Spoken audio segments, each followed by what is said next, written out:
ঢাকায়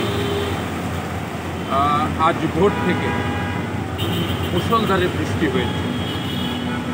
বৃষ্টিটা প্রকৃতি প্রদত্ত, আল্লাহর দান, কিন্তু পানি নিষ্কাশনটা মানুষের দায়িত্ব এবং কর্তব্য।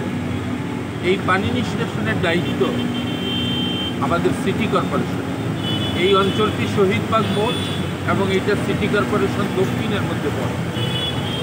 অথচ দেখা যাচ্ছে যে সেখানে প্রশাসক এবং টোটাল সিটি কর্পোরেশনের লোকজন আছেন, তাদের কোনো পরিকল্পনা নেই।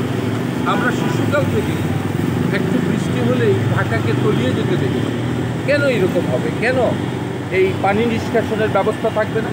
এই যে পানি তলিয়ে যাচ্ছে, ঢাকা তলিয়ে যাচ্ছে, এতে হাজার হাজার কোটি টাকা ক্ষতিগ্রস্ত হচ্ছে। এই রাস্তার সাথে যুক্ত যত সব নাগরিক সেবার উপাদান আছে, টেলিফোনের লাইন বলেন, সুয়েজের লাইন বলেন, রাস্তাঘাট খানাখন্দ হয়ে যায়, এতে হাজার হাজার কোটি টাকা খরচ হয়।